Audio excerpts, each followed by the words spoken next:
आमचे नवनवीन व्हिडिओ पाहण्यासाठी आताच आमच्या श्री कीर्तन YouTube चॅनलला सबस्क्राइब करायला अजिबात विसरू नका आणि बेल आयकॉन प्रेस करा।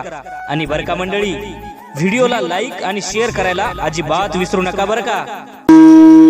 काय त्यांचा महिमा वर्णो वारंवार, हरी भक्त थोर भूमंडळी, त्यांची या भेटीचे अर्थ ब्रह्मादिका, पूज्य सकळ लोका विश्वास झाले। यमधर्मवास पाहे नित्य काळ, म्हणे धन्य वेळ भेटतीये, त्यांची या भेटीचे अर्थ ब्रह्मादिका, पूज्य सकळ लोका विश्वास झाले। मिळा मने सर्व भाग्य चोजविते, रिद्धी सिद्धी येते ओळंगणे, त्यांची या भेटीचे अर्थ ब्रह्मादिका, पूज्य सकळ लोका विश्वास झाले। नमो विठ्ठला राजया पांडुरंगा, नमो रुक्मिणी माऊली ज्ञानगंगा, नमो पुंडलिका, नमो चंद्रभागा, नमस्कार माझा रुक्मिणी पांडुरंगा, पांडुरंगा करू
करा सगळे हवा येते लोकांना। करू प्रथम नमन दुसरे चरण संताचे, त्यांच्या कृपादाने कथेचा विस्तारू, बाबाजी सद्गुरु दास तुका, मनोजवं मारुत तुल्य वेगं, जितेंद्रियं बुद्धिमतां वरिष्ठं, वातात्मजं वानरायुत मुख्यं, श्रीरामदूतं शरणं प्रपद्ये। नागेन्द्रहराय त्रिलोचनाय, भस्मांगरागाय महेश्वराय, नित्याय शुद्धाय दिगंबराय, तस्मै नकराय नमः शिवाय। शरदिंदु समाकारे परब्रह्म स्वरूपिणी, वासरा पीठ निलये सरस्वती नमस्तुते। विठ्ठला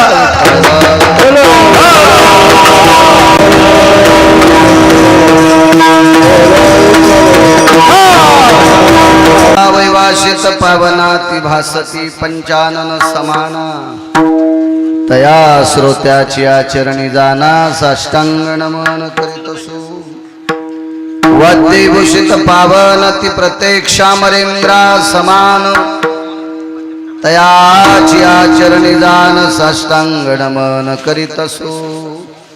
आता गान गंधर्व देवता, कोकिळ कंठ स्वर आराका, जे कीर्तनी वहिवासीत लोका तयाची आचरणी नमनगा मजती सतसो परम विख्यातू जो जान ब्रह्मयाचा सुतू नारद जान नाम तितिक्षो तयाची आचरणी नमनगा जेने धर्म जितविलाची बळी तो संभाजी जान नभाळी कावतरला जयाची कुळी तया छत्रपतीची चरण कमळी साष्टांग नमन करीत सो विठ्ठल आता अभिनव वाग्विलासिनी जे चातुर्यार्थ कला कामिनी श्री शारदा विश्वमोहिनी नमिलिमिया नदी दिव्य गोदा तटीचा विलासी सदा प्रिय जो सज्जना वैष्णवासी जया वर्णिता प्रेमात्यंत चित्ता नमस्कार माझा श्री गुरु एकनाथा शास्त्रानुमते भय व्याप्तान वेदान पुराण शयतम जगदानंद कंद पतयोस्तत हृदयस्त जाया मलमासादि अधिष्ठितम नामने मलमासा स्थित पुरुषोत्तम मास भयस्थितानां अन्नोदकर शांतिरस्ततेव च मुच्यते फलं फलाति जायते गोपाल कृष्ण भगवान पुरुषोत्तम भगवान की जय विठला विठला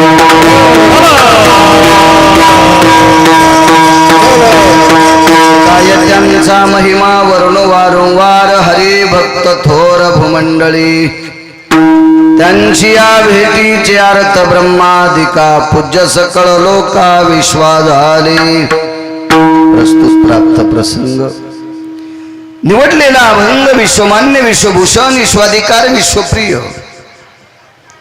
चिन्मय स्वरूप असणारी अधिकार संपन्न साधू श्रीमंत श्री जगद्गुरु तुकोबाराय यांच्यावर देवाच्याही पलीकडचं अतूट प्रेम करणारे महान भगवत भक्त देवाचे अत्यंत लाडके लढीवाळ भक्त संत शिरोमणी निळोबाराय यांचा प्राप्त प्रसंगी निवडलेला अभंग विडाला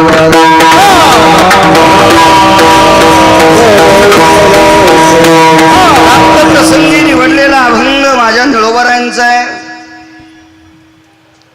या अभंगाद्वारे महाराज नमूद करतात की मी संतांचा महिमा किती वर्णन करू.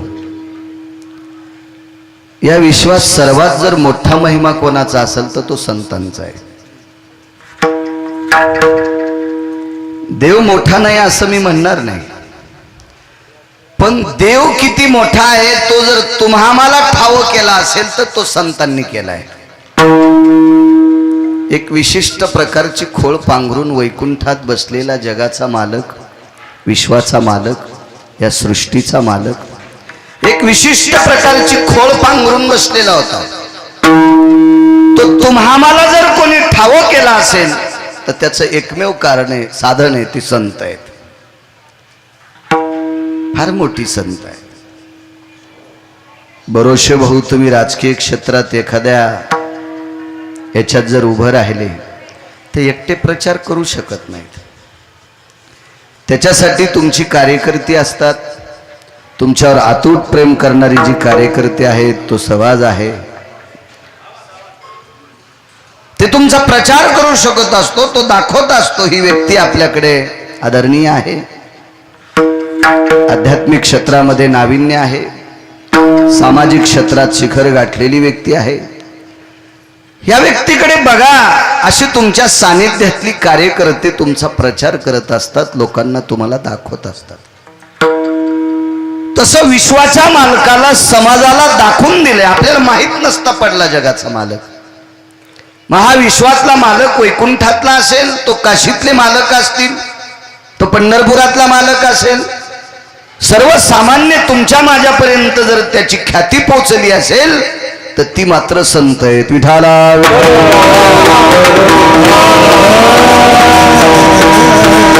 देवाचंही मोठेपण टिकून ठेवण्याची ताकद ज्यांच्यात ती संत. कोळीची हे कुलदेवी,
दिला माऊली. कुळीची हे कुळदेवी ही तुम्हाला जर ठावी केली असेल तर संतांनी केली. माहित नसता पडला देव आपल्याला, ते उपकार आहेत आपल्यावर संतांचे. म्हणून देवाई परी सर्वात मोठा जर महिमा असेल तर तो संतांचा आहे. म्हणून निळोबारे म्हणतात काय त्यांचा महिमा वरून वारंवार. म्हणजे निळोबारायच्या अंतकरणात कंटाळा आलाय असं सोडून द्या. त्यांच्या म्हणण्याचा भाव असा आहे की मी किती जरी वर्णन केला तरी तो महिमा संपत नाही. तो महिमा संतांचा आहे. संतांचा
संतांचा फार मोठा महिमा आहे. त्यांची या भेटीचे आर्त ब्रह्मादिका पूज्य सकळ लोका विश्वा झाले. दुसऱ्या कडव्यात नमूद केलं की त्यांच्या भेटीची इच्छा ब्रह्मदेव सुद्धा करतात. कोण ब्रह्मदेव? ज्यानं विश्वातल्या प्रत्येक जीवाला निर्माण केलंय. ही ज्याची बुद्धी आहे, ज्याचा विवेक आहे, ज्याचं चातुर्य आहे, तो विधाता आहे. आणि त्या ब्रह्मदेवाला सुद्धा संत आवडतात. कारण ब्रह्मदेव मृत्यू लोकामध्ये अपूज्य ठरले होते. एक चुकीचं काम केलं ब्रह्मदेवानं. म्हणून वेदार्थाचा गोवा कन्याभिलाष ते नाही ऐसे सांगितले. कृतपांगा भय सकल सुधा छंद पराभय जायन्ते वसंति सत्यं वास जयाया वसंति सत्यं वास जयाया ब्रह्मा भय निजायन्ते सुकन्या भय प्रतिशति जायन्तो व्याभिचार भय जना भगद भयायन सुदिचंदेषु याप्तयनो भय जायन्ते अपूज्य भय तला धरायना भय जायन्ते धरायना भय जायन्ते धरायना भय जायन्ते. संत.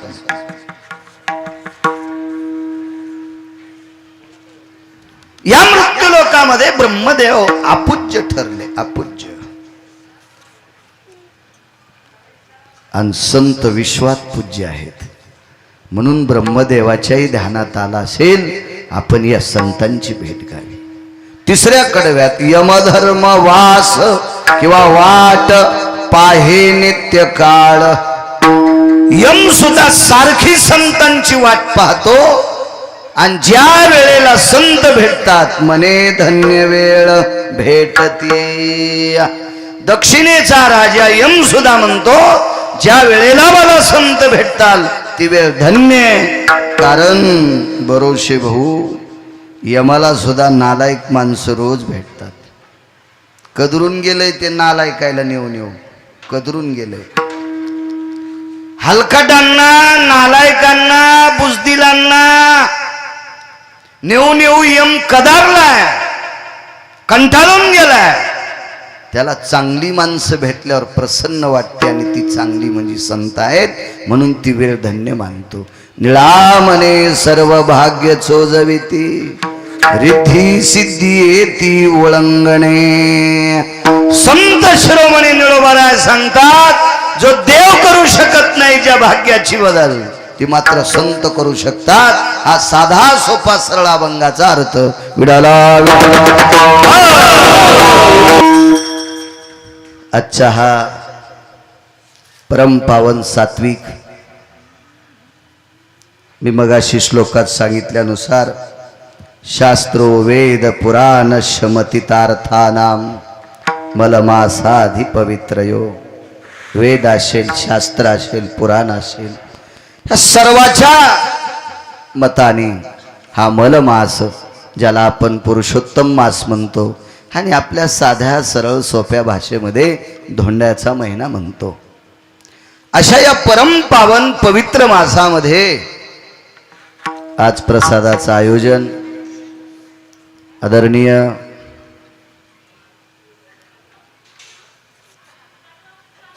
या परिसराला लाभलेलं, आपल्या जिल्ह्याला लाभलेलं एक सात्विक तात्विक राजकीय क्षेत्रातलं एक नाविन्यपूर्ण रत्न आनंदरावजी भरोसे भाऊ. पारमार्थिक क्षेत्रामध्ये मोठी वर्णी आहे. एखादा म्हणत असेल कीर्तनकार समोर बसलेल्या यजमानाचं खूप वर्णन करीत असतात. मी एखाद्या वेळेस वर्णन करत असेल पण अतिशयोक्ती आतापर्यंत कोणाचंच केलं नाही. बाहेर एखाद्या 2-3 जिल्हे ओलांडून गेल्यावर आपल्याला त्याचं काही माहीत नसतं. आनंदराव त्याच्यामुळे एखाद्या वेळेस गेलाही असेल, वर्णन मर्यादेच्या पलीकडे केला असेल. पण ज्यांचं ज्यांचं माहीत आहे त्यांना मी विनाकारण कधीच चोंभाळीत नाही. चोंभाळायची गरजच पडली नाही. चोंभाळावं लागतं पैशासाठी आणि ते मला पुरतील इतकी पंढरपुरातल्या मालकानं दिलीत याच्याकरता मी हलकाटायला चोंभाळीत नाही. विठाला विठाला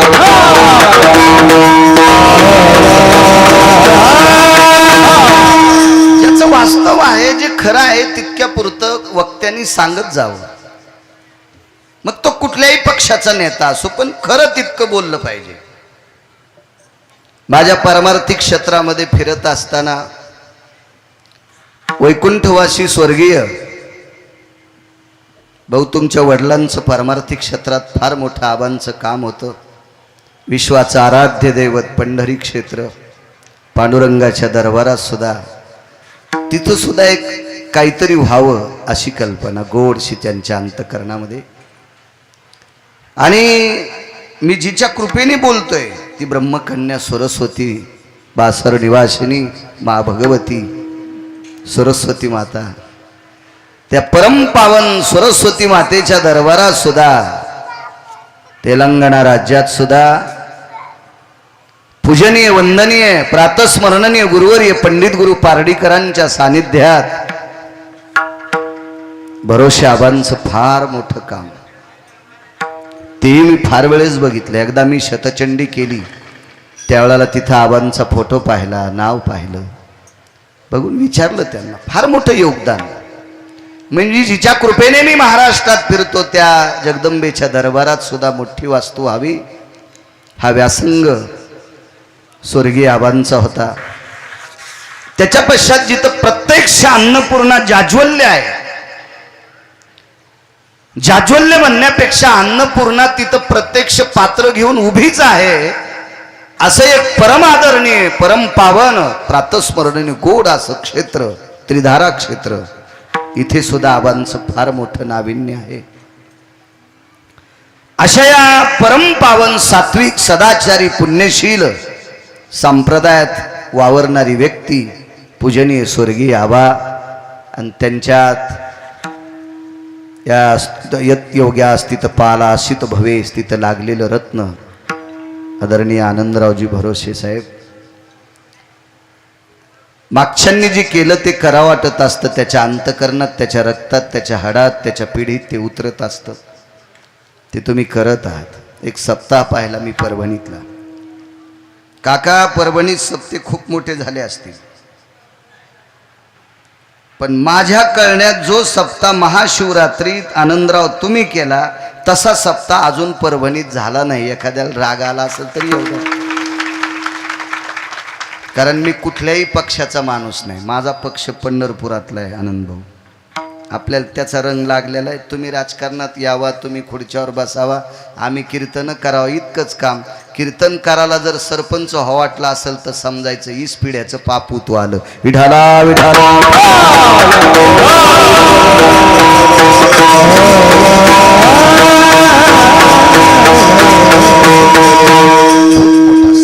कर्मनो गहनो गती.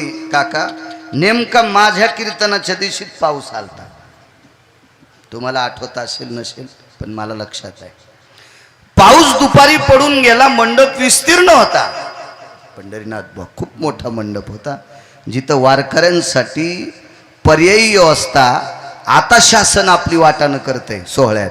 त्या सप्ताहात पर्यायी शौचालयाची व्यवस्था आदरणीय आनंदरावजी भरोसे साहेबांनी त्या सप्त्यात खूप मोठी केली ती.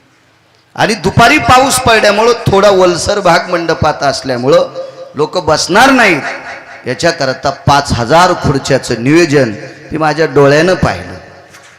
त्या दिवशी माझंच कीर्तन होतं. खूप मोठा सप्ताह होतील. आता तसा पुन्हा कोणाचा झाल्याच्या नंतर मग त्यांचं नाव घेणार. विठाला विठाला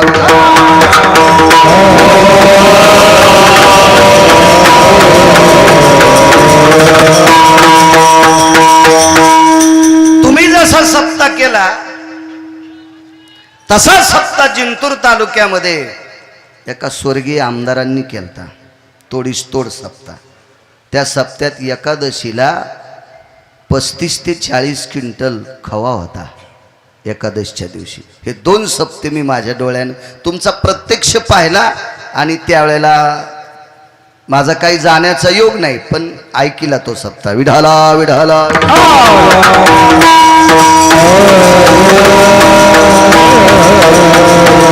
बाकी मग ही 2 सप्ते झाली का, त्याच्यानंतर ती मोठी सप्ती पाहिली. नारायणगड, भगवानगड असतील, तिकडं सरला बेट असेल, मग ती सप्ते पाहिली. तशी अशा या परमार्थिक व्यासंगात वाढलेली तुम्ही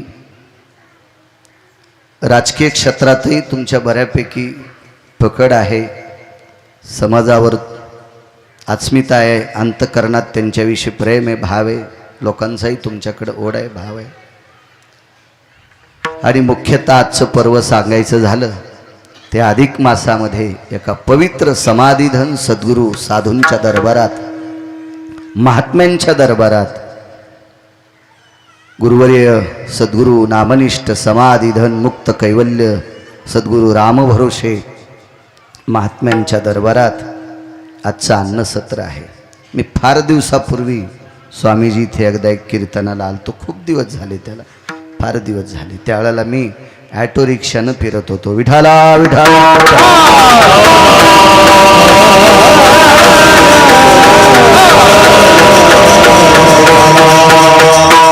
मोठी प्रगती आहे. आनंदराव, तुम्हाला एक विनंती करील, या समाधीतल्या साधूच्या आशीर्वादाने, या संत महात्म्यांच्या आशीर्वादाने तुम्हाला राजाश्रय मिळावा आणि जनतेनं सुद्धा भरोश्यावर भरोसा टाकावा. आणि तो राजाश्रय प्राप्त झाल्यावर काय शासनाचा कुठला काय नियोजन, काय निधी काय असतो तो टाकावा आणि कधीही पावसाळा असो कुठलाही उन्हाळा असो तिथं किमान 1000, 2000, 4000 लोक जेवावा असा गोडसा सभामंडप तुम्ही राजा झाल्याच्या नंतर तुमच्या हातानं व्हावा. आजच्या कीर्तनात तो संकल्प विढाला विढाला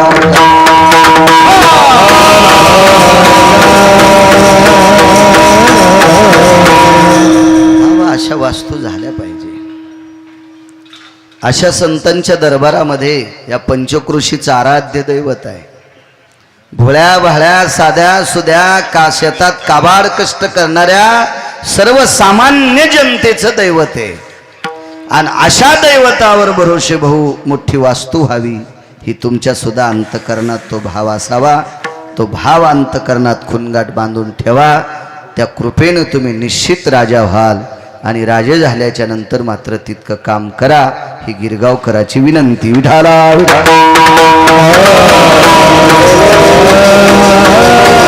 माझ्या अभंगावर येतो आदरणीय पूजनीय वंदनीय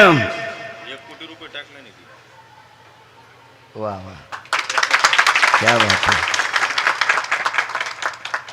खूप छान खूप छान. 1 कोटी रुपयाचा फंड टाकणार आहेत. आनंदाची गोष्ट आहे. तुम्हाला एक सांगू का, टाकला का? अरे वा.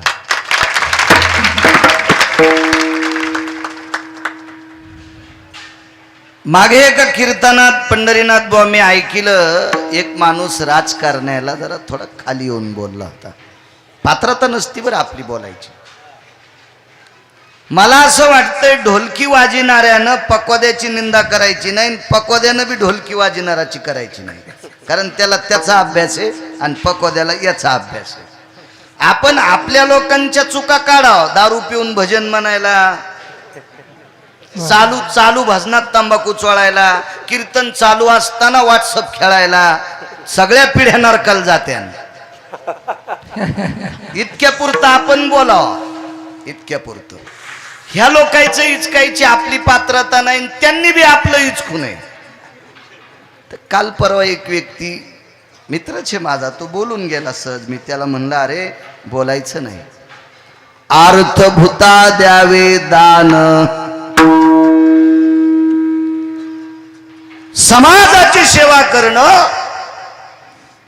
हे राजकारणी लोकांनी आता एखादा सभामंडप बांधला, तुम्ही भरोसे साहेब, एखादा रोड टाकला, एखाद्या गावाला पाण्याचं नियोजन केलं, लाखो सप्ते केल्याचं पुण्य तुम्हाला प्राप्त होते. तुम्ही आमच्या सोबत टाळं वाजवावा किंवा तुमचा राजकीय व्याप सोडून आमच्या सोबत तुम्ही घंटा 2-2 घंटे बसावा नाही. कारण तुमचं काम आहे या गोरगरीब जनतेची सेवा करणं. या लोकांची सेवा तुम्हाला घडली की तुम्हाला काम ते सगळं विश्वाच्या मालकाची प्राप्ती झाली. मी कालच्या कीर्तनात बोलून गेलो. केशवराजांच्या दरबारात धोंडे जेवण होतं, तिथं कार्यक्रम होता. काही काही आपण मग त्या घरी बसल्या बसल्या पुण्य घडते.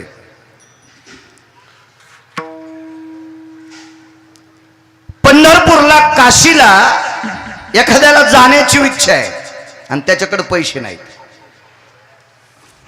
तुमच्यासारख्या समर्थ माणसाने 1000, 2000, 4000 देऊन जर त्याला काशीला आणि पंढरीला पाठिलं, तो तिकडे गेला आणि तिकडच जर मेला, मेलाला त्याशी अर्ध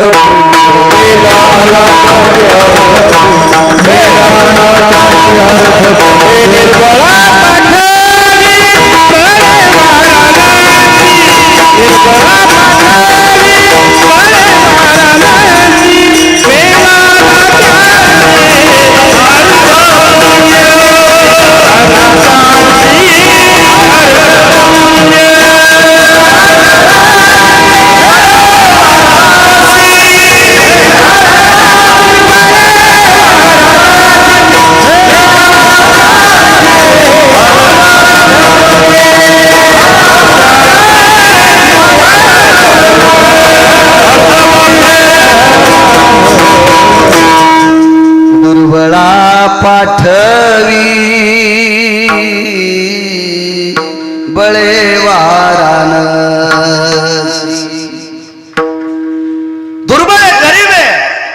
त्याला काशीला पाठिले. तो वापस आला तरी अर्ध पुण्य, तिकडं मेला तरी पैसे देणाऱ्याला अर्ध पुण्य. इतकी मोठी ताकद आहे. एक पैठणच्या मालकांचा एक पुरावा आहे, थोडा स्मरणात येत नाही. दुर्बळ जो का भगवत भक्त, त्यासी संरक्षिजो धनवंत. तेने तुष्टला भगवंत, त्या ते उद्धरी भक्ताधी. दुर्बळ जो का भगवत भक्त, त्यासी संरक्षिजो धनवंत.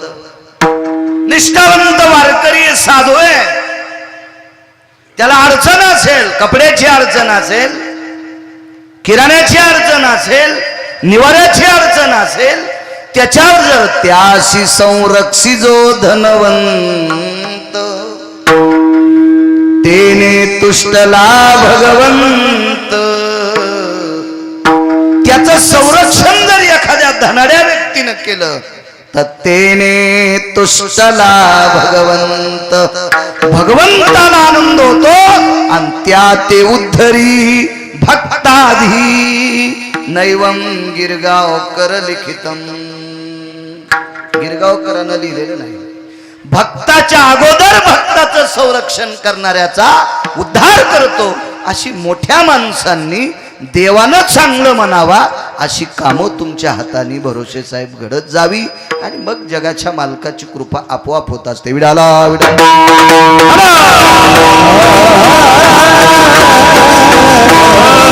पूजनीय वंदनीय प्रातस्मरणीय गुरुवारी आजच्या कीर्तनात आहे, त्यांच्या चरणी साष्टांग प्रणिपात करतो.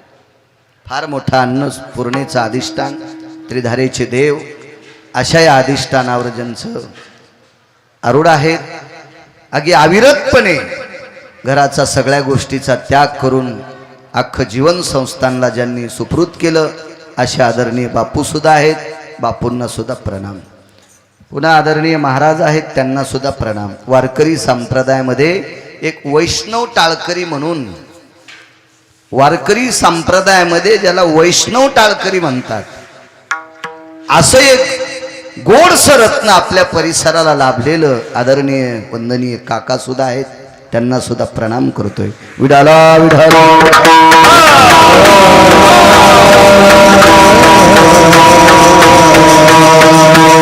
उपस्थित या सध्या कामाचा फार व्याप आहे. वरुण राजानं थोडीशी लपाछपी केल्यामुळे बऱ्यापैकी कोळपणी, खुरपणी, पाळ्या वगैरे आटपल्यात.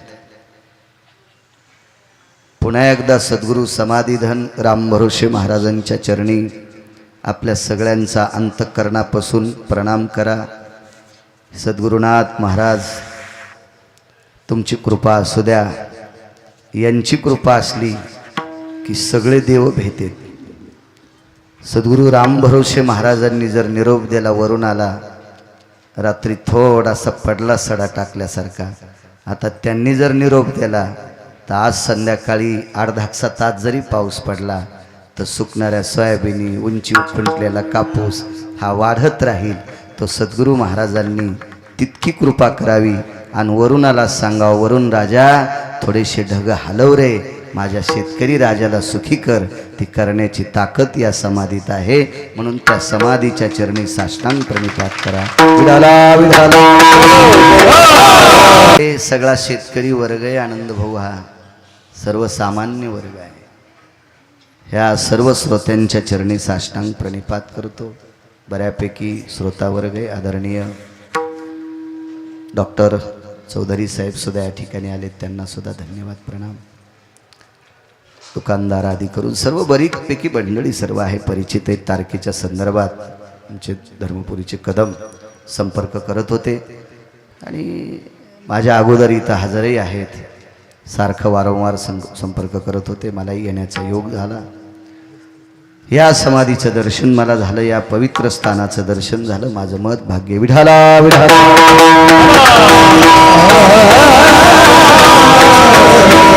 आदरणीय बळेगावकर महाराज आहेत, आदरणीय पंढरीनाथ महाराज आहेत, आदरणीय माऊली महाराज आहेत, आदरणीय आदी करून हे संबरकर महाराज आहेत. मस्तक माझा पायावरी या वारकरी संतांच्या माझ्या ज्ञानोबराय तुकोबरायच्या नामाचा जयघोष करणारी ही निष्ठावंत वारकरी भजनी मंडळ यांच्या चरणी गिरगावकराचा नाक घासून प्रणाम. विठाला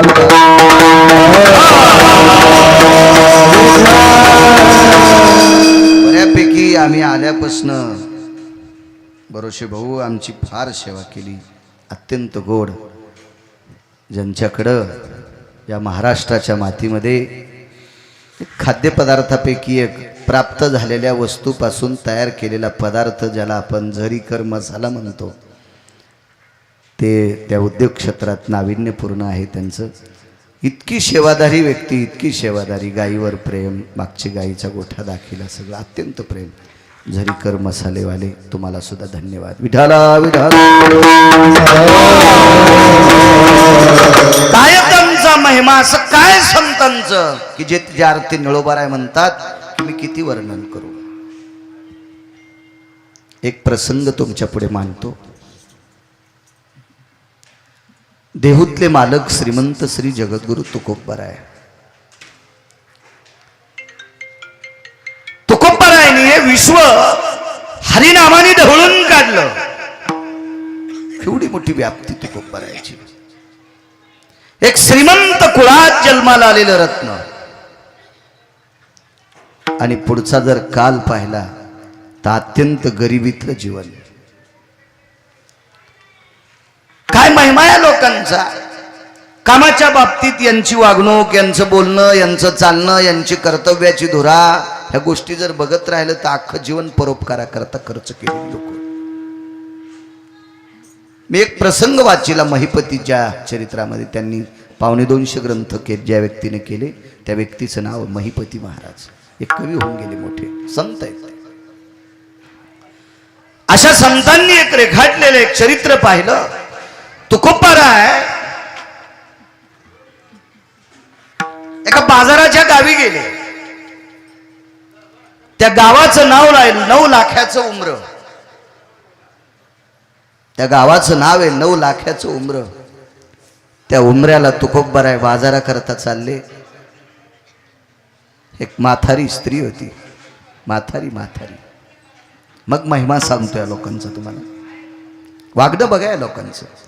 बाजाराला चालल्याच्या नंतर ती म्हातारी काठी टिकीत चालली. गावाच्या बाहेर एक फरलांगभर पोचली असेल. एका झाडाखाली बसली. तुकोबरायाने विचारलं, माय कुठे निघालीस? बाजाराला चालली. उद्याला मालकाचं पक्ष आहे, पतीचं श्राद्ध आहे. श्राद्धाची सर्व सामुग्री तयार केली, पण स्नेह नाही. स्नेह म्हणजे तेल. आणि तेल आणण्यासाठी 9 लाखाच्या उमऱ्याच्या बाजाराला चालले. पण थकते, दम लागतो बाबा. तुकोबरायांनी तिच्या हातातला तेलाचा नळा घेतला. पूर्वीच्या काळात भोपळे तेलाचे नळे प्रसिद्ध होते. माझ्या लहानपणी फवाऱ्याच्या औषधाच्या शिश्या तेलाला वापरीत होते. मला चांगलं कळते. मी ज्या वेळेला शाळेत होतो आनंदराव, त्यावेळेला आपल्याकडे नांदेड 44 कापसाच्या थैल्या होत्या कॉटनच्या. माझ्या लहानपणी शाळेचे दप्तर त्याच थैल्याचे. आता आमच्या पोट्ट्याला दप्तर 750चं 6 महिन्याला फाडून टाकायला. आणि त्याच्या बापाला दप्तर ती सरकीची थैली. आणि काय होईन, ते लय शिकलं कलेक्टर होईन, जिल्हा ताब्यात. त्याचा बाप त्या थैलीत दप्तर घेऊन शिकला तरी महाराष्ट्र फिरायला. विडाला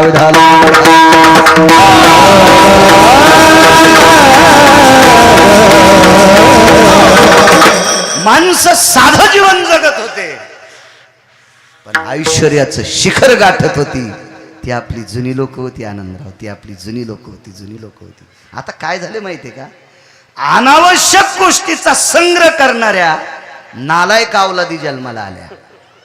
अनावश्यक गोष्टीचा संग्रह करणाऱ्या नालायक अवलादी जन्माला आल्या. वाक्य नीट लक्षात ठेवा.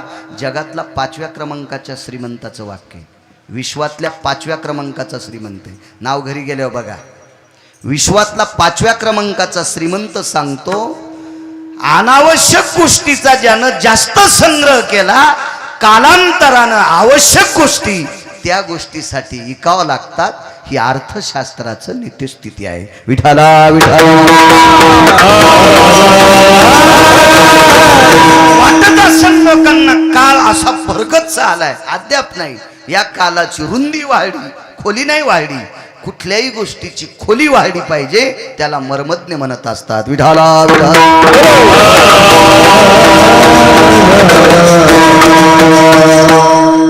ती तेलाची नळा घेऊन म्हातारी तुकोबरायच्या पुढे उभा आहे. तुकोबरायने सांगितलं, माय मी जर तुझं तेल आणून दिलं तर बरं होईल दादा. आणा 2 आणे, आदला खडका काय असेल तो पैसा दिला आणि तो नळा तुकोबरायकडे दिला. तुकोबरायने तिचं तेल आणून दिलं. श्राद्ध होतं तिच्या नवऱ्याचं दुसऱ्या दिवशी. पित्र होते, पक्ष होत. तुकोबरायला पाहिल्याबरोबर तिचे डोळे भरून आले. गळ्यामध्ये तुळशीची माळ आहे, कपाळाला गोपीचंद आहे, एक वारकरी आहे. दोन्ही हात छातीवर ठेवले, नळा अडकीला तेलाचा. दोन्ही हात छातीवर ठेवले, प्रणाम केला आणि आकाशाकडे पाहिलं. देवा, अरे ज्यांनी माझ्या पतीच्या पक्षाकरता तेल आणण्यासाठी मदत केली, जर कधी यांना अशी अडचण आली तर तू लक्ष ठेव रे देवा, तू लक्ष ठेव, तू लक्ष ठेव. असा आशीर्वाद कर्तव्यातून मिळत असतो, चांगल्या कामातून मिळत असतो. तो आशीर्वाद चांगल्या कामातून मिळत असतो. बोलत असतात. एखाद्या गाडीचे ब्रेक लायनर खराब झाले ना, ती गाडी जिथं थांबायची तिथं थांबत नाही. हा तिचा दोष नसतोय, यानं ती नीटच केली नाही. तशी काही काही नालायकाच्या जिभेचे ब्रेक लायनर उतरलेले असते, म्हणून ते कोणाला काय बोलावं याच्या आकलीत नसतात. पण या लोकायला आपण मग त्या पुण्य घडत असतं, आपण मग त्या पुण्य घडत असतं. लोकायला वाटतं मी माळकरी आहे, मी पंढरपूरला जातो, तू माळकरी आहे, तू पंढरपूरला जातो, पण 1 नंबरचा धुरा कोरीतो ना. त्याच्याकरता तू जशाल तसा झेना. असं वाटतं काही लोकांना, वाटतं नाही. आपण चांगला कॉलम आपला किती उंच चाललाय, त्याच्यापेक्षा खराब कामाचा किती वरी चाललाय हे तपासलं पाहिजे. आणि हे तपासण्यासाठी डॉक्टर चौधरी साहेब आपलं मन साक्षीला असते. मन जाणे पापा, पुढचं बी एक कडे असू द्या. आपण किती पाप आणि किती पुण्य करतो आपलं मन जाणत असते. मन मन मन आपल्याला कळालं पाहिजे. ह्या लोकांकडनं काही पुण्य घडत असतं. ज्या गावाला रस्ता खराब आहे, बेजार होतात लोक, निधी टाकतात, स्कीम आणतात, ती राबवतात, तो रस्ता गोड करतात. आणि त्या रस्त्याने सात्विक सदाचारी सर्वसामान्य माझा शेतकरी राजा वावरत असताना त्याला आनंद वाटतंय. आपली सोयाबीनची गाडी सुखरूप गेली, आपल्या रस्त्यानं बैल काही थकले नाही, काय नाही. ते आपण मग त्यांचा अंतकरण आशीर्वाद तुम्हा लोकांना देत असते. म्हणून तुम्ही ही कामं करत राहायची, ही कामं करत राहायची. तुकोबरायला त्या कामाची पावती आशीर्वाद मिळाला, पण परिणाम सहज गरज नव्हती सांगायची, पण सांगतो. त्या म्हातारीला श्राद्ध झाल्यावर महिनाभर तेल पुरलं, ती गपचिक बसलीच नाही. तिने अख्ख्या गावात सांगितलं, तुकोबरायने तेल आणलं की लय दिवस पुरत आहे. तुकोबरायला तेलाचंच काम लागलं 9 लाखाच्या उमऱ्याच्या बाजारात दिशी. तर दुधगावकर काका तुकोबरायला तेलाचं काम लागल्यावर तुम्ही एका त्या ग्रंथात फोटो पहा तुकोबरायचा. तुकोबरायच्या हाताला असे नळे अडकिलेले, भोपळे अडकिलेले तेलाचे, आणि गळ्यात एक पिशवी आहे. सगळ्यांनी त्या पिशवीत पैसे टाकायचे आणि येताना तुकोबरायने तेल घेऊन यायचं. तिथं गेल्यावर त्या तेली दादाने विचारलं, ह्या नळ्यात किती टाकू? टाक म्हणले, तुला जसं येईल तसं. आता पैसे तर कमी अधिक दिलेले होते, पैसे तर कमी अधिक, शेर, पाव शेर, अर्धा शेर असे नळे असतील ते. त्यानं तेल टाकावा. आणि तुकोबरायनी नळा ज्याची त्याला दिल्याच्या नंतर पंढरपुरातल्या मालकानं तेलात बदल करावा. यानं जितके पैसे दिले तितकं तेल त्याच्यात निघावं. सांगा, जगात असा काटा आहे का आनंदराव? असं माप आहे का? असं मनानं करू शकतंय होय? जरी मसालेवाले करू शकतंय नाही. मग ही बदल करण्याची ताकद ज्याच्यात आहे त्याचं नाव देव आहे. पण बदल केला क्षमता करता, म्हणून पहिलं कडवं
कोणी की बदल करण्याची ताकद संतात. एक प्रसंग आहे, अशी बरेच काही परोपकाराची कामं आटपली जीवनात. परिस्थिती नाजूक आहे. एका श्रीमंताची कन्या तुकोबरायच्या धर्मपत्नी आहेत, जिजाबाई नाव आहे. सकाळी उठल्या, तुकोबरायचं स्नान वगैरे सगळं आटपलेलं होतं. मालक धनी, वाक्य नीट ऐका मावल्यांना माझ्या. नवऱ्याला जी बाई आदरानं बोलती का, जी बाई नवऱ्याला आदरानं बोलती का, तिचं पंढरपुरातल्या मालकापाशी आणि काशीतल्या मालकापाशी आदराचं स्थान आहे. खूप आदराचं स्थान आहे. पण तिनं नवऱ्याला आदरानं बोलावं. ती नवऱ्याला शिव्या देतील, महाराजायला दूध पाजिती. अशी बाई ज्या भागात आहे त्या भागात पाऊस कमी पडतो.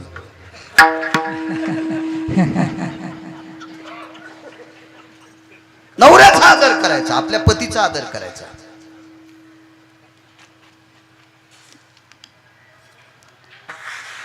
हल्ली काय झालं माहितीये का, लवकर काऊन आवरीनं महादेवाची पूजा मला करायची म्हणून तांब्यानं चिकून एकीला हाणलं. डोसके फोडे तांब्यानं चिकून एकीची. सती निघावा पण इतकं नाही निघावं, इतकं नाही निघावं. जेवताना लोणचं असावं पण थोडंसं असावं. वाटी भर वरण आणि वाटी भर लोणचं खाल्लं, जेवण झालं की नाकाल पाणी सुरू झालं, झाली सर्दी सुरू. मर्यादा असते पाहिजे, मर्यादा. तुम्हाला एक सांगू का, कर्तव्य फार मोठं आहे, चांगलं वागणं फार मोठं आहे. देखावा कमी करायचा, देखावा कमी करायचा. सात्विकता, तात्विकता, सद्भावना. महादेवाला दिवसभर पाणी घाल पण आधी नवऱ्याला जीव घालून घाल. 1:30 वाजूस तर तिकडच बसली, ते मेलं दाताचं पाणी गिळू गिळूच. काय अर्थ नाही, अर्थ नाही. किती मंजुळा वाहिल्या पांडुरंगाला, किती बेल वाहिला शंकराला, किती धोंडे खाऊ घातले गाईला. करू करू यायला काय होतं माहितीये का, महाराज सांगल ती दिशा. मागच्या आठवड्यात आमच्या पोरायच्या माईनं धोंडे केले 501. धोंडे तळले. गाईला ही पदार्थ निषेध आहेत, तिच्या पोटाचे आजार वाढू शकतात. एका चांगल्या प्रतीच्या गोशाळेवर भात उरलेला खाऊ घातल्याच्या नंतर 27-28 गौमाता मृत्यू पावल्या. याचं ध्यान ठेवलं पाहिजे तुम्ही. गाईचं खाद्य चारा आहे, गाईचं खाद्य पेंड आहे, गाईचं ठराविक खाद्य आहे. असं तुम्ही खाता ते खाद्य गाईचं नाही आहे. असं जर असतं तर लोकांनी 20 क्विंटल गहू झाल्यावर 10 क्विंटल माणसाला आणि 10 क्विंटल बैलाला चारले असते ना. असं बैलासार बैल पण असं वागत नाहीत, तसं तुम्ही पण वागू नका. धोंडे केले 501 तळले. किती गाई मारती म्हणलं तू आता. भयान काय बोलायले तुम्ही. मी म्हणलं मी का गांजा पुडवी पिऊन आलो का, मी दारू पिऊन आलो का, मी काय एखादा अजून दुसरी एखादी नशा घेतली, येडपटेस का काय म्हणलं तू. हा अगं ही पदार्थ गाईचं पोट खराब करू शकते, तिचं जठर खराब करू शकते, तिची पचन संस्था बिघडू शकते. आली तू या नवऱ्याला भागवताची डाळ, ती दळणी तू नापशीची चालला कारभार. असं नको करू. असं आमच्या पोरायच्या माईन केलं नाही. तुम्हाला राग येईन म्हणून तिच्यावर घ्यालो, पण सगळं तुमचं सांगायलो. अधिक मासामध्ये जर तुम्हाला गाईला धोंडा द्यायचा असेल, 31 धोंडे करण्याची पद्धत आहे. तर 31 मुठी सरकी द्यायची, कापसाची सरकी 31 मुठी. गाईला 1 कोटी धोंडे चारल्याचं पुण्य तुम्हाला प्राप्त होईल. 31 मुठी सरकी. नाही भेटली सोललेली सरकी तर नवऱ्याला सांगायचं 2-3 किलो पेंड घेऊन या. 31 मुठी पेंड गाईला चारायची. लाखो धोंडे चारल्याचं पुण्य तुम्हाला प्राप्त होईल. पण आपल्याला लय अवघड आहे. संन्याशाला लुगडं द्यायचं काय कामाचं त्याच्यात. काही गरज आहे का त्याला? तुम्हाला काय पुण्य लागणार आहे? आणि काय करावं त्या संन्याशान त्या लुगड्याचं? काय अर्थ आहे का? तुम्हाला पुण्य घडल का? आणि आंधळ्याला चष्मा द्याला, ज्याला दिसतच नाही त्याला चष्मा द्याला काय पुण्य लाभ होईल तुम्हाला? चुकीचं काम आहे ना, आगाऊपणा आहे ना. ह्या गोष्टी करायच्या कशाला? हा, ज्याला शुगर आहे त्याला बदामाचा शिरा, मरण न ते मरण नाही. हे कोण सांगितलं तुम्हाला असं काम करायचं? यानं पुण्य वाढत नाही, यानं पाप वाढतंय. विठाला विठा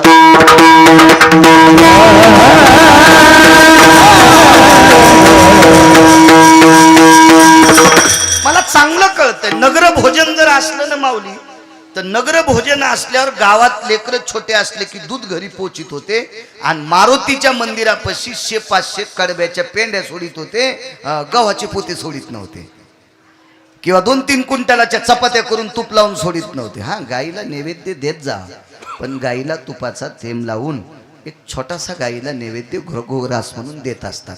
हो, लय जणांना लग्नातल्या चपात्या म्हशील चारल्यावर 1.5 लाखाच्या म्हशी मेल्या. खूप ठिकाणी झाल्या.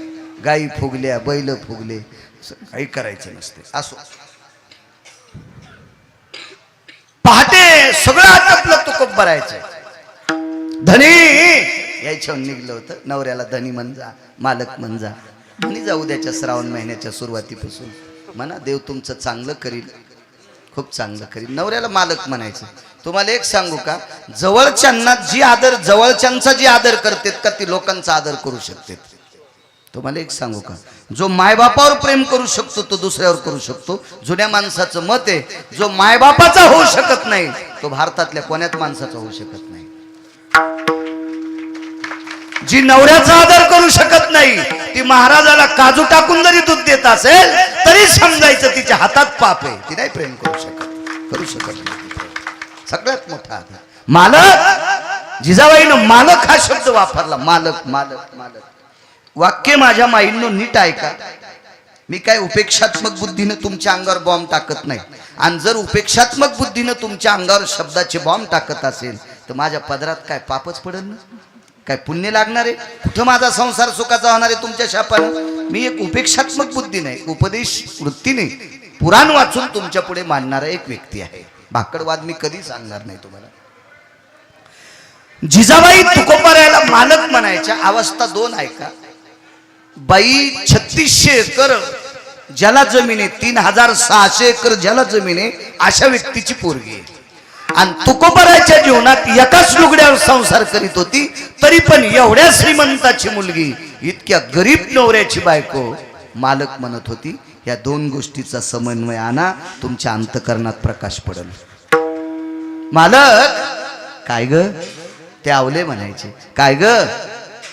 आज मामांजींचं श्राद्ध आहे, म्हणजे सासऱ्याचं श्राद्ध आहे. जी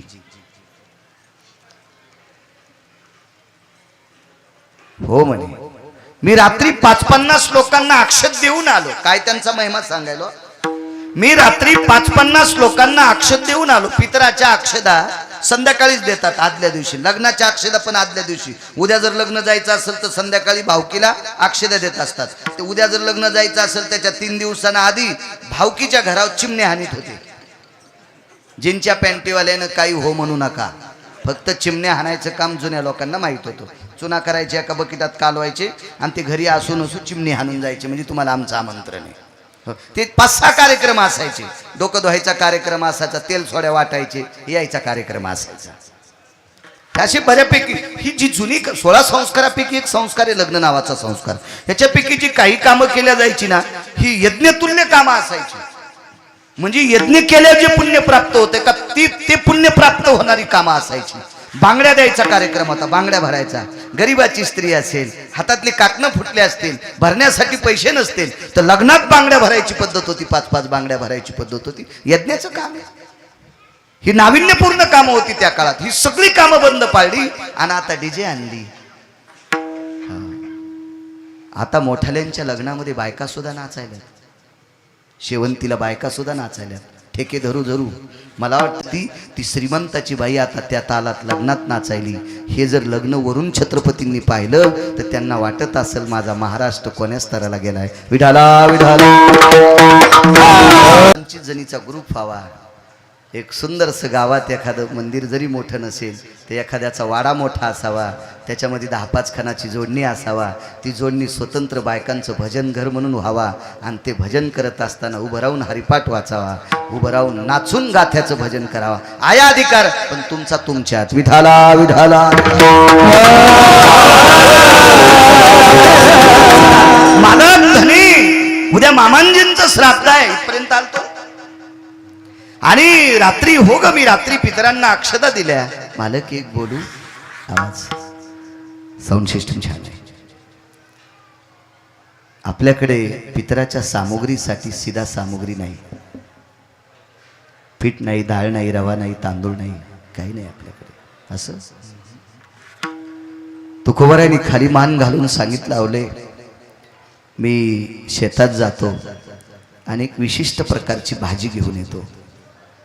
ती भाजी एखाद्या वेळेस आत्ताच्या शहरातल्या तरुणाला माहीत नसेल, पण आपण खेड्यातली माणसं आहोत. आपल्याकडं ह्या 1-2 महिने आषाढ आणि श्रावण ह्या 2 महिन्यामध्ये त्या भाजीची फळं करून खात होतो. त्या भाजीचं नाव आहे फांदाची भाजी. डॉक्टर साहेब ती भाजी बाथरूम लागू नये म्हणून खात होते. ती भाजी शिजवल्याच्या नंतर तिच्यातून चिकट द्रव बाहेर पडत होता, म्हणजे संडास लागू नये म्हणून ती भाजी खात होती. अशी भाजी मी टोपलक्षी आणतो, ती आपण मीठ टाकून शिजू आणि पितरांना भाजीच वाढू. परिस्थिती किती नाजूक असेल कल्पना करा. सज्जनो, लक्ष्मीचा मालक ज्या व्यक्तीच्या पत्नीचा पाय धरून काटा काढतोय, त्या व्यक्तीची वरची दिसणारी परिस्थिती इतकी नाजूक होती. आणि मग तुकोबराय शेताच्या दिशेनं निघाले. जाता जाता रस्त्यात एक जणाच्या ऊसाची सोंगणी चालू होती. आपण ज्याला ऊसा चुकून बोललो, गव्हाची सोंगणी चालू होती, म्हणजे गहू कापणी चालू होती. आणि ते गहू कापीत असताना मजुरांना तुकोबराय बोलले आणि त्यांना विचारलं, का हो, मी सुद्धा हे काम करू शकतो? तुकोबरायच्या लक्षात आलं, भाजी नेण्यापेक्षा आपण दुपारपर्यंत गहू कापावा आणि आपल्याला 1-2 जर पेंढ्या दिल्या तर ह्या पेंढ्या घरी नेऊन कुटायच्या आणि त्या गव्हाचा सांजा आपण पितरांना करू. हा मानस तुकोबरायच्या अंतःकरणात होता. आणि त्यांनी सांगितलं, काय हरकत नाही, करा सुरुवात गव्हाला. आणि तुकोबरायाने 11:30, 12, 12:15 पर्यंत ते काम केलं. आणि मालकाला हात जोडीत, धनी मालक, मी एवढंच करू शकतो, माझ्याकडे पक्ष आहे, माझ्याकडे पित्र आहेत, मला जावं लागतंय. आणि संत महिपती महाराज एका ग्रंथात नमूद करतात, त्यांनी त्या मालकाने तुकोबरायाला गव्हाच्या 3 पेंढ्या दिल्या आणि त्या 3 पेंढ्या घेऊन तुकोबराय घराच्या दिशेने निघाले. काय त्यांचा महिमा सांगतोय, घराच्या दिशेने निघाले. अहो, यांचा महिमा इतका अलौकिक आहे या लोकांचा, कुठली संत घ्या. कारण एका कीर्तनात मी संत सांगू तरी किती शकतो, किती संत सांगणार आहे मी तुम्हाला एका कीर्तनात. असो, रस्त्याने चलता चलता लवकर घरी जावा म्हणून बाजूचा रस्ता सोडून दिला आणि मधल्या रानातनं तुकोबराय निघाले. पण एका झाडाला मोहळ बसलेलं होतं आणि त्या झाडाखालून गेले आणि त्या झाडाला गव्हाच्या पेंढीच्या समोरच्या दशा असतात ना, कुसळ, हे त्या मोहळाला लागल्याबरोबर मोहळ उठलं आणि ते मोहळ तुकोबरायला चावत होतं. तुकोबरायचं एक मन त्या दुसऱ्या मनाला म्हणत होतं. माणसाला प्रत्येकाला 2 मन आहेत. एखादा म्हणत असेल, बाळू महाराजाच्या गोळ्या संपल्यात का नाही, मन 2 कस काय? त्याच्यातला एक साधा पुरावा सांगतो. बाळू महाराज रस्त्याने चालत असताना त्याला 100ची नोट दिसली. नोट कोणाची पडली ही त्याला माहित आहे. मोटरसायकलवरती गेला, आता त्याच्या मागे तर पळता येत नाही नोट घे म्हणायला, पण नोट पडलेली मी पाहिली आणि त्या नोटाच्या काही अंतरावर प्रतिष्ठित 5-6 माणसं उभे होते. नोट घ्यावा वाटायली. एक मन म्हणायलंय मृदंगाचार्य, एक मन म्हणतंय बाळू घे नोट, पण दुसरं मन म्हणतंय अरे एवढाले पाकिट तुला द्यालेत तरी दुसऱ्याचे पैसे घ्यालास का, हे लोक म्हणतील ना. म्हणून लाजून एक मन म्हणत होतं घेऊ नको, आणि एक मन म्हणत होतं काका तो नाही घेतली तर कोणतरी घेणारच. तो जर नाही 100ची नोट घेतली तर कोणीतरी घेणार आहे. तंबाखू खाणाऱ्याला भेटले होते तर तोटात कारखाना चालतंय, पेणाऱ्याला जर भेटली तर ते संध्याकाळीच बायकोला मारते. मग त्याच्यापेक्षा तू घे ना, एक मन म्हणायलंय. पण एक मन म्हणतंय लोक तुला हलकट म्हणतील. तसं तुकोबारायचं एक मन एका मनाला म्हणत होतं, या गावाच्या पेंडीतल्या 10-5 ओंब्या उपसा आणि त्यानं हे मवळ हाणा. पण तुकोबारायचं दुसरं मन त्या मनाला म्हणत होतं, आज पक्षाच्या पितराच्या रूपात, माशाच्या रूपात पितर आले असतील. मी आमंत्रण दिले, माझ्याकडे स्वयंपाकासाठी काय नाही, माशाच्या रूपात माझे पितर आले असतील आणि माझ्या रक्ताचं जेवण करून जात असतील. महाराज, या सत्तेवर आरूढ असलेली तुकोबाराय होते, या अवस्थेवर आरूढ असणारी तुकोबाराय होती. काय लीला असेल ती. इकडे भगवंतानी तुकोबारायचं रूप घेतलं आणि तुकोबारायच्या घरी संपूर्ण स्वयंपाकाची सामुग्री नेऊन टाकली, भांडी जमा केली. याच्या पलीकडे सांगतोय, तुकोबारायच्या घरी जी पितरं ठेवली होती त्या पितरांची पाये प्रत्यक्ष पांडुरंगाने धुतली.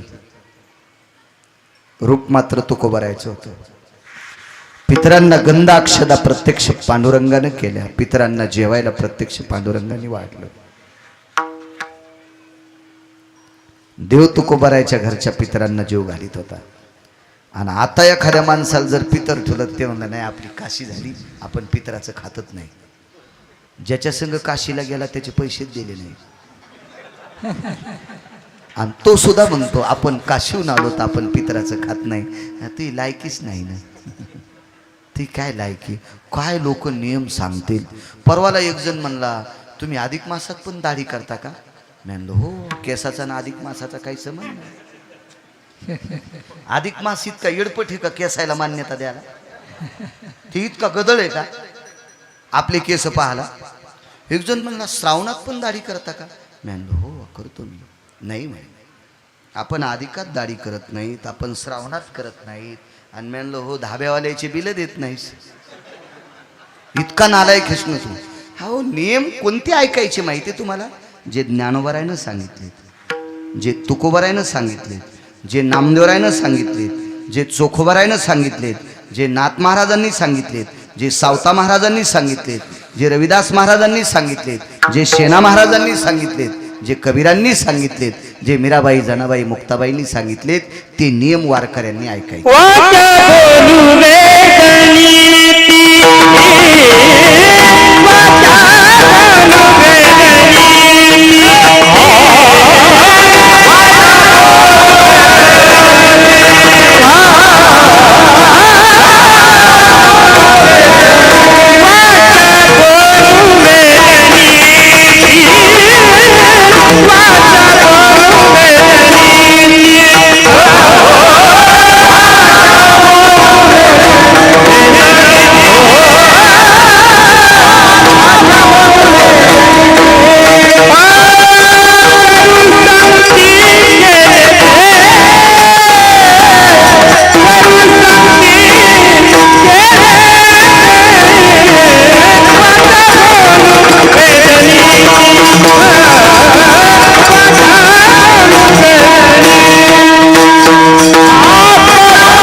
बाबा केहाळकर म्हणायची कोटीची नोट आहे. विढाला विढाला कीर्तन भजन्यांनी, गायकांनी पुरावा दिला की असं समजायचं कीर्तनकार रस्त्यानं चाललाय. हो, कीर्तनकार म्हणजे रेल्वेचं इंजिन असते. रेल्वेचे अपघात शक्यतो डॉक्टर साहेब कमी होतात, कारण ती रस्ता सोडित नाही. कोटी रुपयाची गाडी असू द्या, तिचे अपघात होते, ती सारा रस्ता घेऊन पळतील. ती प्रमाण आलं की असं वाटते आपण चांगलं बोलायलो, आपण रस्त्यानं चाललो, असा त्याचा पुरावा आहे. वा, देव सुद्धा तीच मानायचे. शेंदरी हेंदरी दैवते कोण पूजी भूते केते. जे आपल्या पोटाकरता भीक मागायले त्या देवाच्या पुढे डोके ठेवायचे नाही. ते देव तुमचं काय भलं करणार आहेत? नाही त्या देवाच्या पुढे वाकायचं. अद्याप नाही. चांगल्यांचं ऐकायचं, चांगल्या देवांच्या पुढं, संतांच्या पुढे डोकं ठेवत जा, कल्याण होईल. संपूर्ण पितरा पितराचा स्वयंपाक झाला. पितर जेवढी आमंत्रित केली ती सगळी आमंत्रित पितर आली. स्वयंपाक भरपूर असल्यामुळं देवानंच एका व्यक्तीचं रूप घेऊन गावात निरोप दिला, या जेवायला. पण तुकोबारायाला ज्यांना अक्षदा दिल्या त्या ती पितर होती. पितराच्या दिवशी चंदन सापडत नव्हतं म्हणून हळकून उगळीत होते, हळकून. आणि पितराचा गंध मोहाच्या पानाच्या द्रोणात असायचा. त्याला द्रोण मोहाच्या पानाचा असतो. का त्या पानात घ्यावा, त्याच्यापैकी कर्मकांडातलं आता ते एवढं किती सांगू मी, गुत थोडं घेतलंय. आजचं काही कीर्तन बी पितराचं नाही ना, ते सांगितलं बी असतं.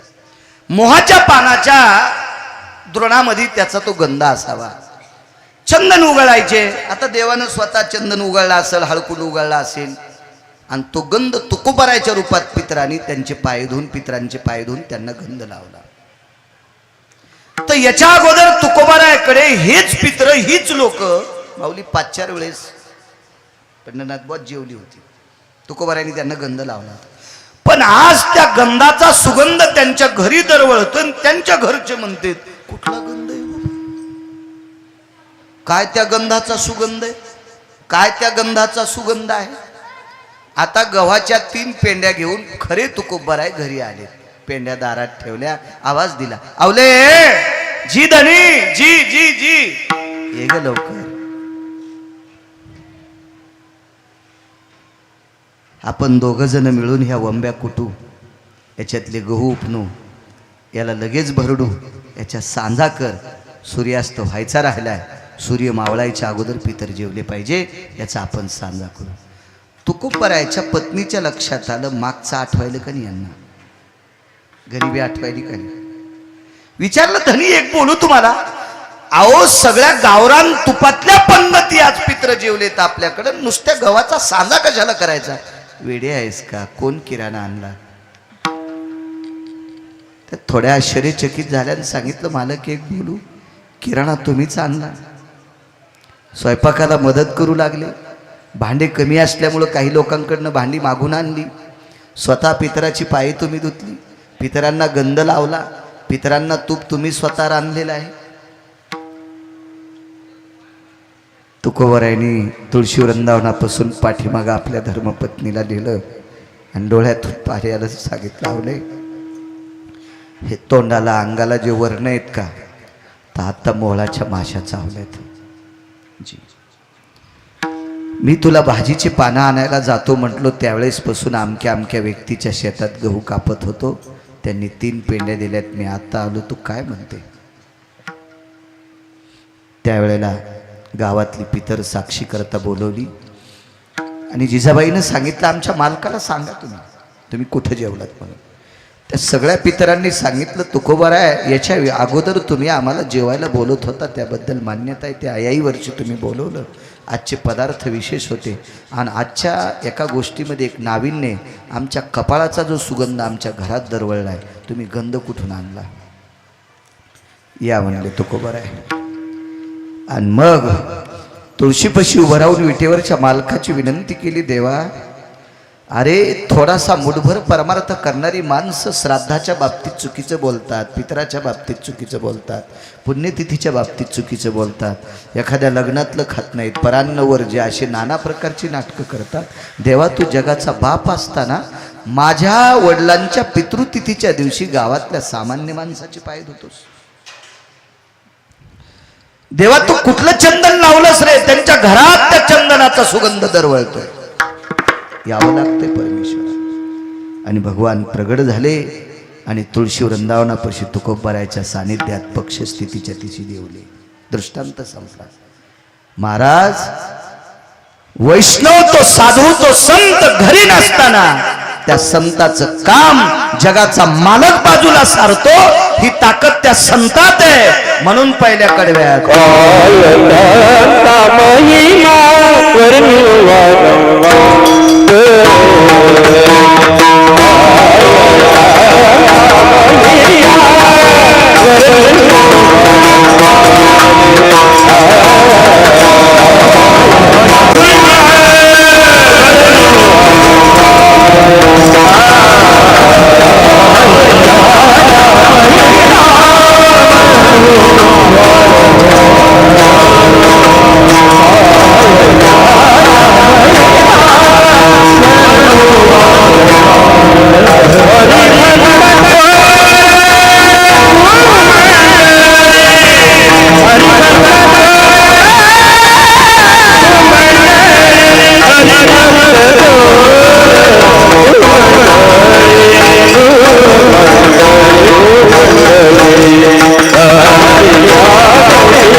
फावलेल्या 15 ते 16-17 मिनिटात एक पुरावा संतांचा देतो पूर्णविराम.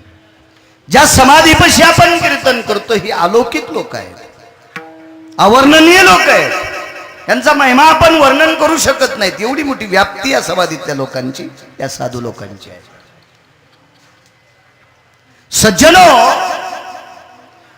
सूर्याच्या प्रकाशापेक्षा 14 पटीनं प्रकाश या संतांच्या अंगावरच्या कपड्याचा पडतो. एकाची शाटीत पिन्नली, एके सृष्टीवरी सृष्टी केली ताकद.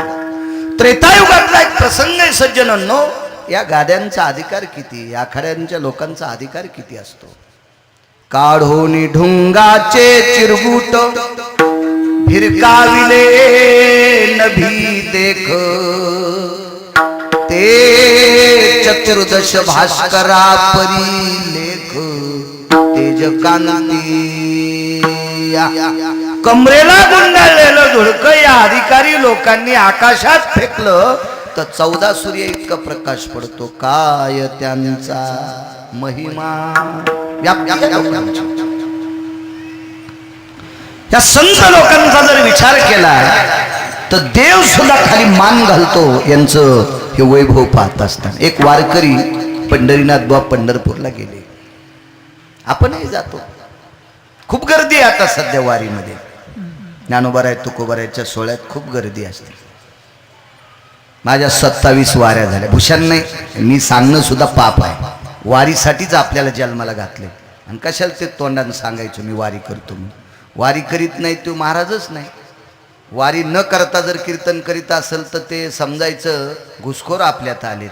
हे आढाव झाड आहेत, खताच्या ढिगलावर उगलेले. वाऱ्या केल्या पाहिजे. वारी फार एक संप्रदायातलं वारी एक फार मोठा अलंकार आहे, फार मोठं रत्न आहे, अनन्य साधारण नाविन्य आहे वारी म्हणजे. आताही लोक वाऱ्या करतात. एखाद्याचं डाळिंबाचं शेत दिसलं, अहो आकलीचे कांदे फुटले, डाळिंब लाल झाल्यावर खावा. काहीतरी निमित्तानं ह्या त्या डाळिंबाच्या शेतात घुसत्यानं ओटीभर डाळिंब आणत्यानं सगळे फोडे ढवळेच. म्हणजे त्या शेतकऱ्याचं नुकसान केलं, यायचा काही फायदा नाही. आणि बिना चपलाची वारी चालली, घोरपड चालल्यासारखी झाली नाही. अशी चुकीची कामं करायची नाही. ह्या बा दुसऱ्याचं न विचारता ज्ञानोबाराय तुकोबारायच्या सोहळ्यात जाणाऱ्यानं खाणं म्हणजे हे माणसं नाहीत समजायचं. हे पशु आहे, ती जनावर आहेत. असल्या वाऱ्या नाही करायच्या. बघा या व्यक्तीची वारी कशी. शेवटचा पुरावा आहे. वारीला गेले ते, आणि वारीला गेल्याच्या नंतर बाजारात रस्त्यानं अशा रस्त्याच्या कडेनं काही वस्तू विकायला होत्या. आता तर लय वस्तू आहेत. कोळपाट आहेत, चाटू आहेत. चाटू कण्या हाटायच्या, पापड्याचा चिक हाटायच्या आणि नवऱ्याने शहाणपणा केल्यावर पुन्हा त्यानं ठोकायचं. असे लांब दांड्याचा चाटू असतो. काही काही माणसाला पण चाटू म्हणतात बरं. ज्या पाण्यात चाटू झाले ते पाणी पित नसते. चाटूचं तोंड मोठं असते, शेपूट बारीक असते, पाण्यात होत असते चाटू. ते पाणी पिण्यासाठी घातक असतं. काही काही माणसं पण चाटूवाली. त्या बैठकीत ऐकलं की ह्या बैठकीत सांगायचं, त्या बैठकीत ऐकलं की तिथं पेटवायचं, तिथं पेटिलं की इकडं पाणी घेऊन यायचं, इथलं पाणी त्या जाळात टाकायचं, इथून पुन्हा पेट्रोल घ्यायचं पलीकडल्या बैठकीत. असे बैठक हुंगे पण चाटूच असते. असे चाटू जाऊन बी काही उपयोग नसतो. बऱ्यापैकी दुकानं असे. रस्त्यात एक दुकान होतं, त्या दुकानावर एक दगड घेतला इकत. पिशवीत पडशीत तो दगड टाकला आणि देवाच्या दर्शनाकरता गेले. सज्जनांनो, देवाच्या दर्शनाकरता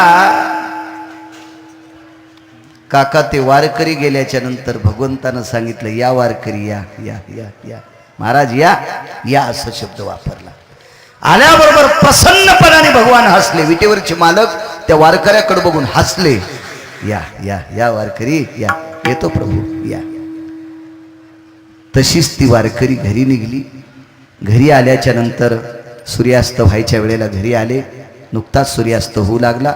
घरी आले आणि घरी आल्याच्या नंतर हातपाय धुवून बसले आणि पत्नीला एकांतात सांगितलं, एक बोलू का तुला? याच्या मागच्या 25-25 वाऱ्या झाल्या, पण मी देवाच्या दर्शनाकरता गेल्यावर देव मान वाकवत होता, माझ्या डोळ्यात डोळे घालून बघत नव्हता. माझ्याकडे बघणं लांब सोडून दे, मानच वाकत होती विटेवरच्या मालकाची. आणि आज मला या म्हटले, खुशाल आहेत का म्हटले, माझ्याकडे बघून हसले, प्रत्यक्ष पांडुरंग हसले. याचं काय कारण असेल? बायकोने विचारलं, मालक तुमची पडशी सोडली का? नाही. सकाळी आंघोळ करून पडशी सोडू, ह्या बुक्याचा प्रसाद मंदिरात ठेवू. मी पडशी बघू का? आदर किती होता बघा. हिम्मत नव्हती मनान पिशवीला हात लावायची. हो, आता तर सगळ्या थैल्या चाफ्याच. हो, थैल्या चाफल्या नाही पाहिजे कोणाच्या. आमचा मित्र माईची हाडं घेऊन काशीला चालला आणि रस्त्यात मुक्काम एका मित्राकडे केला. तर त्याच्या मित्राची बायको थैल्या चापणारी होती. तिनं याची पिशवी पाहिल्या, डब्यात हाडं निघली.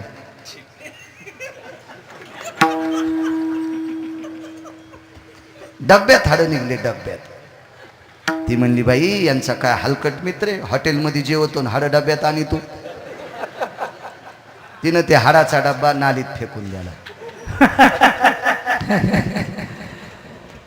ते काशीला गेलं, तिथं बोंबलत गेलं. सगळे आमचे लोक पुजारी वगैरे सगळे ते होते, त्यानं ते डबा काढायला लावला. डबा रिकामाच. वापस त्याच मित्राची तर मुक्काम. ते म्हणला, झालं काय नाराज? काय नाही म्हणला, ज्या कामासाठी गेलो ते कामच नाही झालं. काय झालं?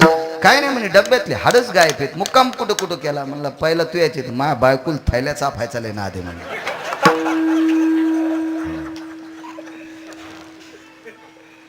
तिला म्हणला, ए ती पिशवी भाई, ते आलेत का पुन्हा?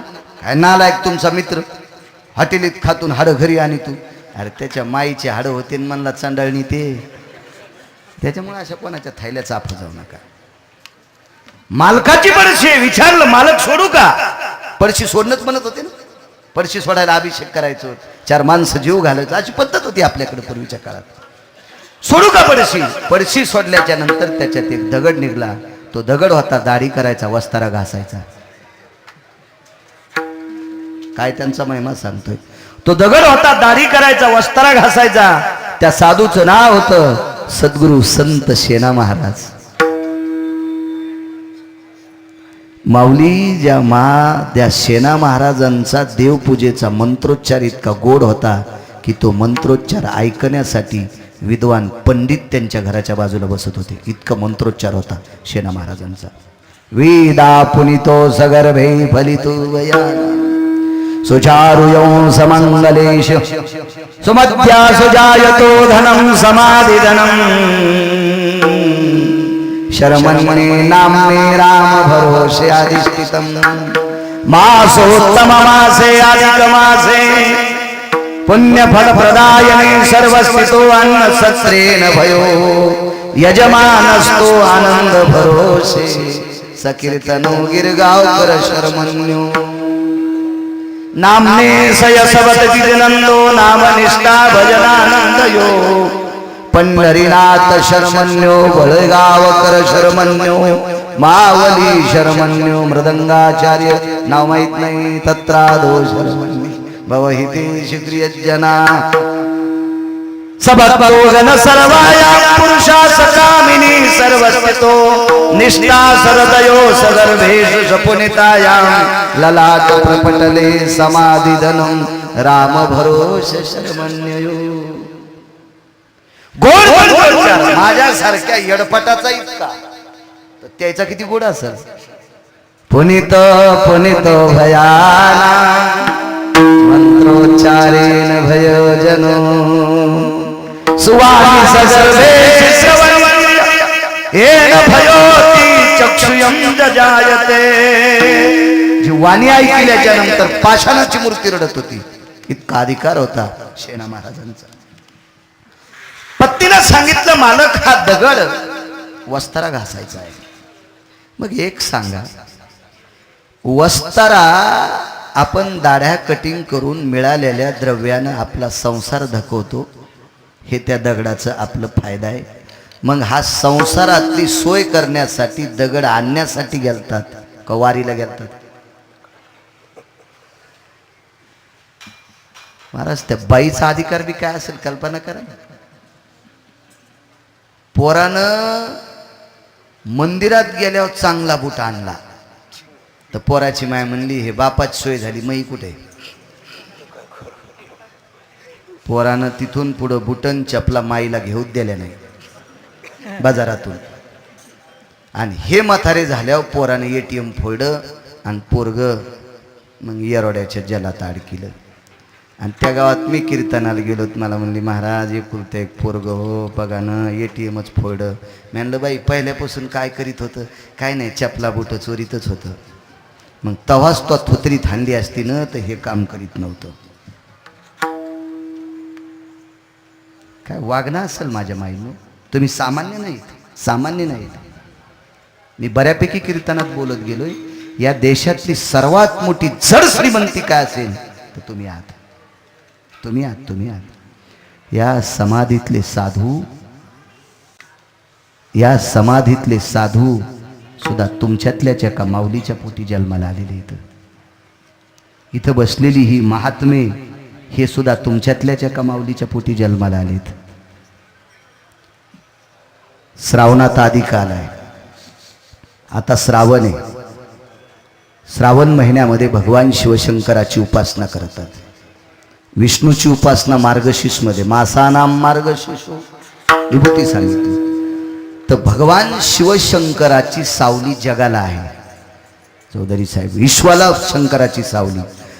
पण 6 पातशाया होत्या. त्याच्यापैकी 2 पातशायांनी नावं सांगत नाही 2 पातशायांनी ज्योतिर्लिंगाची मंदिरच पाळली. भगवान शिवशंकराची सावली अख्ख्या जगाला आहे. पण ते मंदिर बांधून शंकराला सावली देणारी स्त्री या भारतातली देवी अहिल्याबाई होळकर. आणि त्या बाईचा आजही प्रतिमा फोटो पहा. एका हातावर भगवान शिवशंकराची पिंड आणि त्या पिंडीवर हात. शंकराला सावली देणारी स्त्री या महाराष्ट्रात जन्माला येते आणि ती तुमच्यातल्या एका बाईच्या पोटी जन्माला येते. इतक्या मोठ्या हात. रयतेचे राजा छत्रपती शिवाजी महाराज राजकीय क्षेत्रातला 5वा राजा. 6वा जन्माला आला नाही. आले असतील पण या 5 लोकांच्या अधिकाराचे नाहीत. आणि तो राजा तुमच्यातल्या एका स्त्रीच्या पोटी जन्माला आलाय. किती मोठ्या आहात तुम्ही. किती मोठ्या. फार मोठी खुशी आहे तुमची.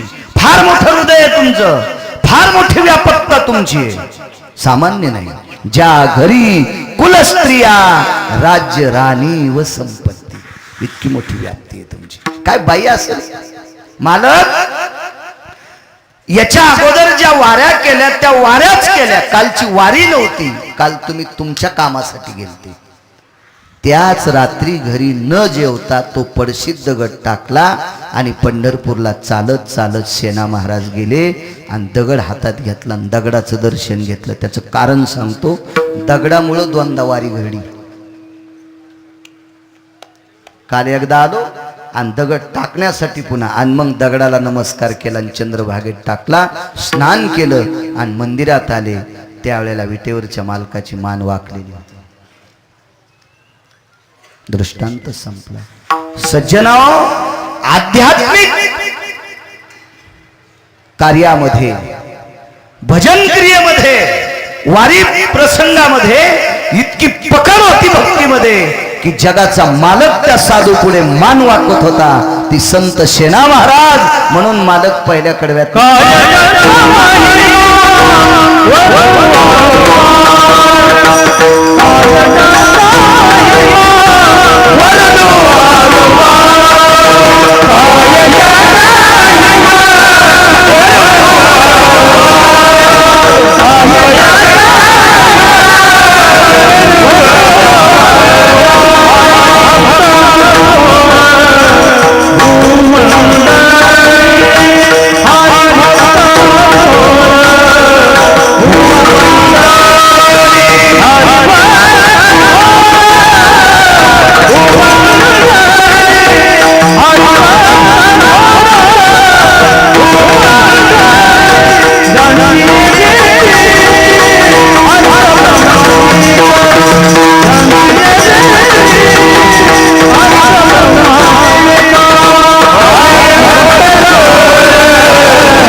संतांचा महिमा आहे.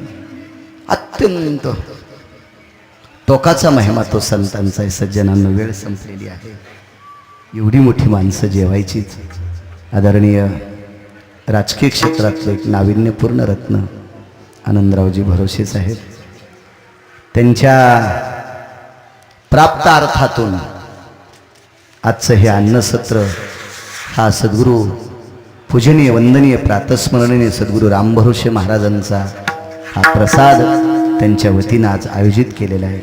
आणि त्यानिमित्ताने ज्ञानोबराय तुकोबरायच्या नामस्मरणाची एक आहुती पडावी अशा अनुषंगाने ही हरिभक्त मंडळी मला इथे आमंत्रित केलं. अल्पशा मतीने हे काही फार असा खूप विद्वान नाही आहे. तुमच्या आशीर्वादाच्या बळावर, या अधिष्ठानाच्या बळावर, संतांच्या आशीर्वादावर तुमच्या समोर संत वाङ्मयावर थोडंसं बोलत गेलो. एक अर्धा शब्द चुकला असेल ते मला माफ करा. चांगला असेल, तुमच्या फायद्याचा असेल, लाभाचं ते घ्या. लागलीच पुन्हा आता श्रावण महिना सुरू होणार आहे. माझ्या मावल्यांना एक विनंती करतो. माझ्या ज्ञानोबराय तुकोबरायांनी जी उपासं सांगितले ती धरा माझ्या माईंनो. त्याचं कारण मी तितक्या कळकळीने याच्याकरता सांगतो, तुम्ही शेतात काम करणाऱ्या माझ्या मावल्या आहात. माझ्या मावल्यांनो, विश्व तुमच्या ताब्यात आहे. तुम्ही काबाड कष्ट शेतात करतात, तर तुम्ही काम केल्यामुळं तुमच्या रक्ताचा घाम त्या मातीत पडतो आणि त्या मातीतनं मोती तयार होतात. आणि या पवित्र भारत देशातले, विदेशातले लोकसुद्धा आपल्या भारतातले मोती खातात. त्या काळ्या मातीतून मोती तयार करायचं काम तुमचं आहे. माझ्या माईंनो, तुम्ही 4 दिवस जास्त जगल्या पाहिजे. तुमचं आयुष्य सदृढ असलं पाहिजे. म्हणून तुम्ही कसलेही उपास धरू नका. माझ्या ज्ञानोबराय तुकोबरायांनी पुराणानं सांगितलेली उपास धरा. कोणीही सांगितलेली उपास धरून शरीर वाळू नका, हेमोग्लोबिन कमी करू नका, शरीरात नाना प्रकारचे आजार करू नका. उद्या तुम्ही आजारी पडता, घराला खोकलं करून टाकता, घरातल्या आपत्त्यांना पारखं करता, पोरकं करता. असं नका करू.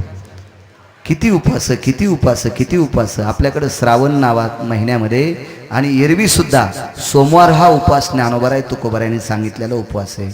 सोमवार धरायचा, फार काही झालं तर प्रदोष धरायचा, एकादशी धरायची, असे काही ठराविक उपवास येतं. महिना श्रावण महिना, महिनाभर, अधिक महिना, महिनाभर, काय असली ही जी, असं मला वाटत नाही. उपास केल्यानं माणसं जर मोठी झाली असती, श्रीमंत झाली असती, त्यांच्याकडे लक्ष्मीची कृपा झाली असती, तर बरीच लोक उपासानंच मरायलेत. भाकरी नाही म्हणून मरायलेत बळेगावकर. ज्यांना भाकरीच नाही, उपास मारीनं सुद्धा काही प्रांतात लोक मेले, त्यांना विमान न्यायला आला असतं माझ्या माईंनो. असं नाहीये. लवंगावर एकादश धरिते, खारकाव सोमवार धरिते, असं नको सांगू माय. इतकं तू रक्त गरम व्हायलंय, तू ॲसिडिटी वाढायली, पप्याच्या बापाला शादी आली, काय करायचे उपास धरून? असे माझ्या माईंनो चुकीच्या गोष्टी येतात. मी तुम्हाला वावगं सांगणार नाही. तुम्हाला चुकीचं सांगून माझ्या संसारात मी पाप कशाला पाडून घेऊ माझ्या अंगावर माझ्या माईंनो? अद्याप नाही.